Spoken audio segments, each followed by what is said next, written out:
The smell of pancakes and maple syrup usually meant it was a special Saturday, but this was a Tuesday, and the air was thick with the scent of goodbyes. Sarah Anderson pushed a stray strand of brown hair behind her ear and watched her parents in the warm glow of the kitchen. Her mom, Lisa, was the picture of organized chaos, double-checking her carry-on bag while trying to sip her coffee. "You have Mrs. Miller's number, right, in case the sink makes that noise again?" Lisa asked, her eyes scanning her husband, Mark. "I have it, honey. We'll be fine," Mark said, his voice a steady, calming rumble. He placed a hand on her shoulder. "Your sister needs you. We've got everything under control here." Sarah's aunt was having a minor surgery out of state, and her mom was going for a full week to help with the recovery.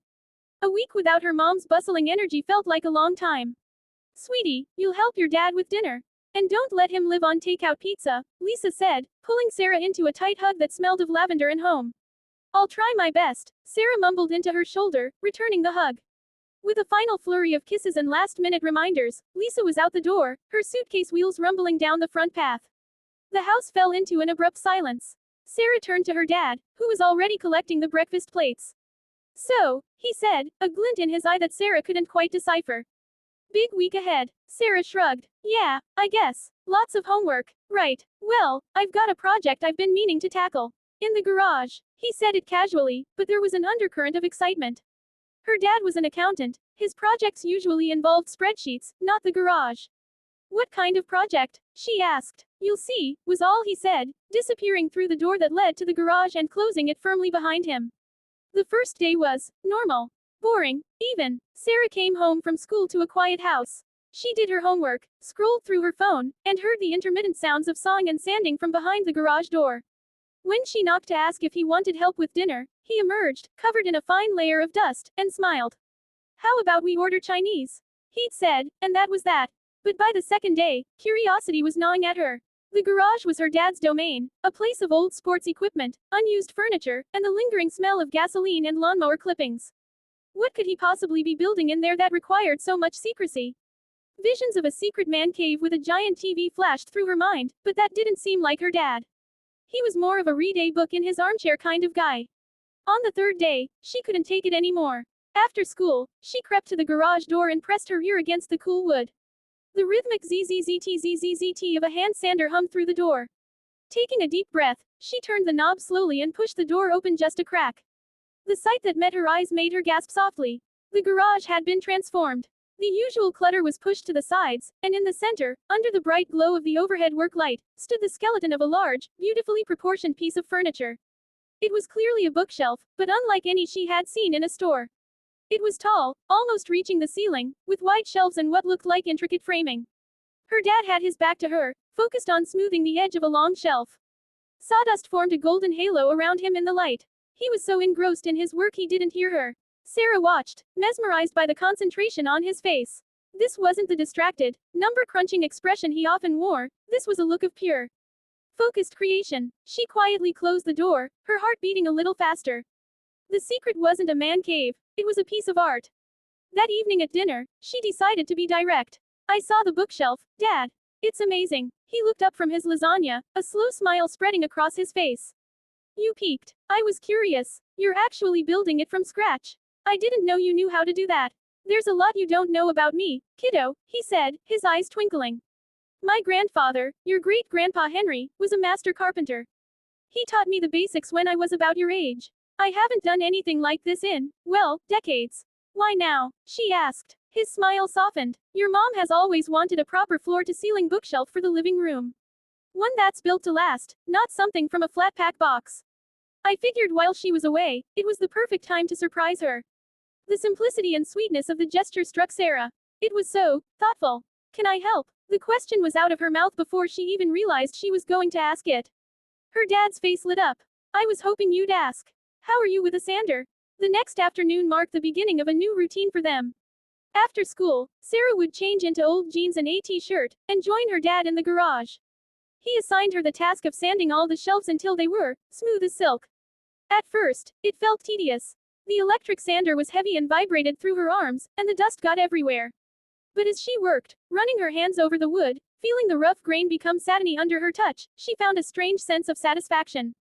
They worked in comfortable silence, punctuated by the sounds of their tools and the classic rock station playing softly on an old radio. Her dad would occasionally stop his work to check her progress. See this edge? He'd say, guiding her hand. You have to go with the grain, not against it. It's about respecting the wood. It was during one of these sanding sessions that the first real conversation happened. A song by the Eagles came on the radio, and her dad started humming along. You know, I wanted to be a musician in college, he said out of the blue, not looking up from the bookshelf frame he was assembling. Sarah switched off her sander. You, a musician, you can't even sing Happy Birthday on key. He laughed. I played the bass guitar. Was pretty good, too. Had a band and everything. We played at local bars, thought we were going to be the next big thing.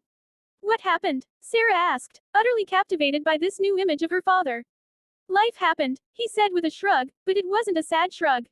It was a factual one. I met your mom, graduated, and got a job offer. The band broke up. The bass guitar is probably in a closet at your grandma's house somewhere.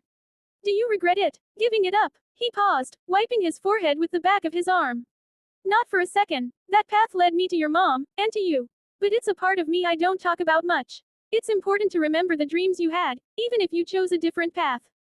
They make you who you are. Sarah looked at her dad, really looked at him. The faint lines around his eyes, the dust in his slightly graying hair.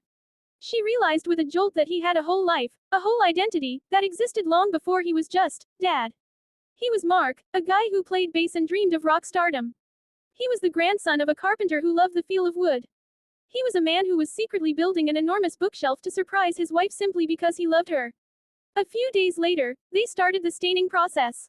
Her dad had chosen a rich, honey-colored oak stain that would bring out the natural beauty of the wood. He showed her how to apply the stain with a clean cloth, working it into the wood in slow, circular motions. This is the part where it really comes to life, he said, his voice quiet. You see the character of the grain now. Every piece of wood has its own story. As they worked side by side, staining the shelves, a more serious topic emerged. Sarah had been stressed about a big history project in her upcoming SATs, and the anxiety must have been visible on her face. You're quiet today, her dad observed. Just thinking about school, she admitted. Everyone talks about how these are the most important years of your life, and if you mess up, your future is ruined. It's a lot of pressure.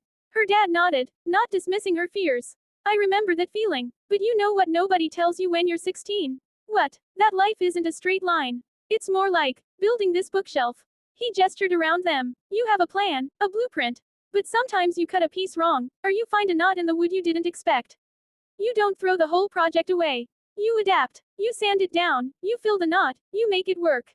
Sometimes, the mistakes and the repairs become the most interesting part of the piece. They give it character. He put down his staining rag and turned to her. Your future isn't a single test or a single project, Sarah. It's a series of choices, of adaptations. It's about the character you build along the way. Your mom and I will always be proud of you, not for your grades, but for the person you are becoming. Tears welled up in Sarah's eyes, and she quickly wiped them away with her sleeve, hoping he wouldn't notice the smudge of stain she probably left on her face. But he saw. He didn't say anything, just put a warm, steadying hand on her shoulder. In that moment, surrounded by the sweet, pungent smell of wood stain, Sarah felt a weight lift from her shoulders. The pressure didn't vanish, but it felt manageable. Her dad wasn't just building a bookshelf, he was building her up. The day before her mom was due home, the bookshelf was finished. They had assembled it in the garage, a magnificent, towering structure that smelled of fresh wood and polish. On the side, her dad had carved a small, subtle design, a simple oak tree. For our family roots, he explained softly. The plan was to move it into the living room while Lisa was on her flight home. The actual moving was a comical ordeal of maneuvering, grunting, and near misses with door frames, but they finally got it into place against the largest wall in the living room. It fit perfectly. They spent the next hour carefully arranging their family's books, photo albums, and a few treasured knickknacks on the shelves. The room was instantly transformed. It looked warmer, more complete, more like home. When the key finally turned in the lock the next evening, Sarah and her dad were sitting on the sofa, trying to look casual. Lisa walked in, looking tired but happy from her trip. I'm home, she called out, dropping her bags. Her eyes scanned the room, landed on the bookshelf, and stopped. She froze, her hand flying to her mouth. For a terrifying second, Sarah thought she might be upset. Then, a small, choked sob escaped her mother's lips. Tears began to stream down her face as she walked slowly towards the bookshelf, her eyes taking in every detail, the rich color, the smooth shelves, the family photos nestled among the books. Mark, Sarah, she whispered, her voice thick with emotion. What? How? We had a little project, her dad said, standing up and walking over to her. He put his arm around her. You built this. For me. We built it together, Sarah said, joining them. Dad did the hard parts, and I did all the sanding and staining. Lisa pulled both of them into a tight, tearful hug. It's the most beautiful thing I've ever seen, she cried. It's perfect. That night, after the excitement had died down, Sarah found her mom just standing in front of the bookshelf, running her fingers over the smooth wood of a shelf.